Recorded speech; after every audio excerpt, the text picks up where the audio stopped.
Bonsoir Pascal. Bonsoir Mohamed. Ce film Billy sort demain en France et en Suisse notamment.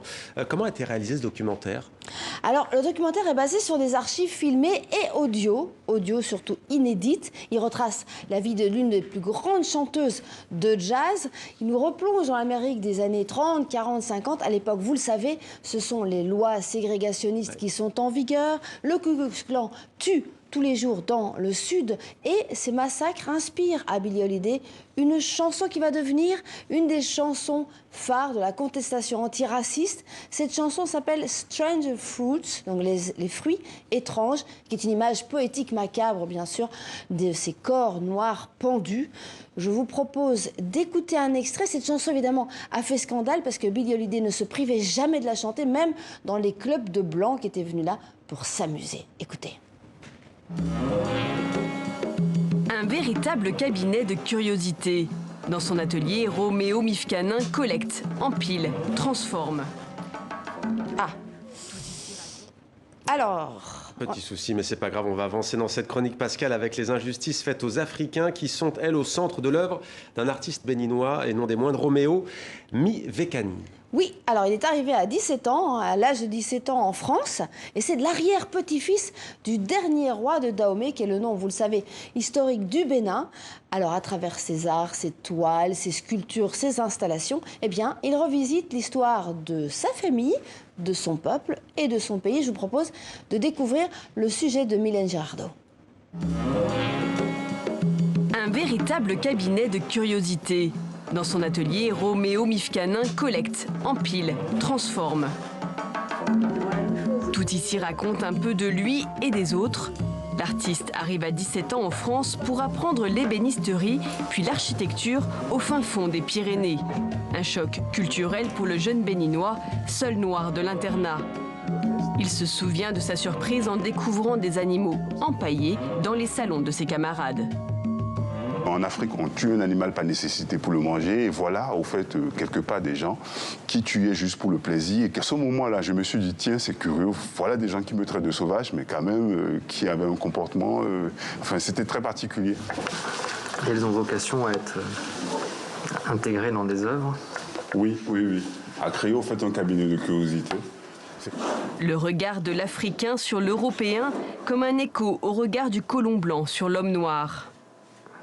À partir d'archives photographiques et de tableaux qu'il réinterprète, Roméo Mifcanin mène un travail de mémoire sur l'objectification du corps noir pendant la période coloniale. L'architecte devenu plasticien veut reprendre le contrôle de l'histoire. Sur ses toiles, le visage de l'artiste revient sans cesse et remplace celui des hommes, mais aussi des femmes noires. Il y a la volonté, au fait, moi, de regarder l'histoire en face, de regarder le regardeur, celui qui vient de me voir. Parce que ces scènes, souvent, moi, je les mets à l'échelle 1. Donc, quelque part, au fait, c'est faire revivre, ressusciter ces âmes et remettre en face du contemporain que je suis et le regardeur en face de mon regard. Pour l'interpeller, quelque part, oui. Il y a une volonté de conversation. Une conversation entre les cultures aussi, à travers notamment son support, de vieux draps brodés par de jeunes Françaises.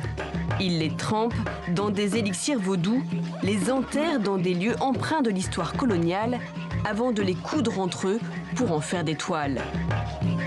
Le drap, pour moi, oui, c'était une manière, au fait, de marier l'histoire française, au fait, à l'histoire africaine, quoi. Parce que je trouvais que les deux, au fait, quelque part, c'était un couple qui s'aimait beaucoup, mais parfois qui pouvait se déchirer. Dans sa ville de Toulouse, il peint dans un atelier éphémère, une maison en attente de rénovation. Ah, ça, ce sont les 3 femmes, au fait, de mon arrière-grand-père. Sur les vieux papiers peints, sa propre histoire rencontre la grande. Roméo Mifcanin, arrière-petit-fils du dernier roi du Dahomey, l'ancien nom du Bénin. Le roi Béhanzin, déporté aux Antilles à la fin du 19e siècle, après sa défaite face à l'armée française. C'est mon arrière-grand-père, ça. Béhanzin, en Martinique. Ça, c'est son fils Wanilo, qui épousait la fille de l'ambassadeur du Mexique à Bordeaux. Parce que c'est le premier noir à être inscrit au barreau de Paris en tant qu'avocat. Sous les verrières du Grand Palais pour la foire Art Paris. L'artiste est là, l'illustre bisaïeul aussi. Les foires, c'est l'occasion de rencontrer les collectionneurs. Un exercice pas si simple pour l'artiste qui préfère rester dans l'ombre de ses œuvres. Et j'aurais aimé savoir d'où ça venait cette volonté de vous accrocher à l'histoire et de la transformer. C'est comme si vous me demandez pourquoi ma mère m'a mis au monde, non? C'est très complexe de répondre.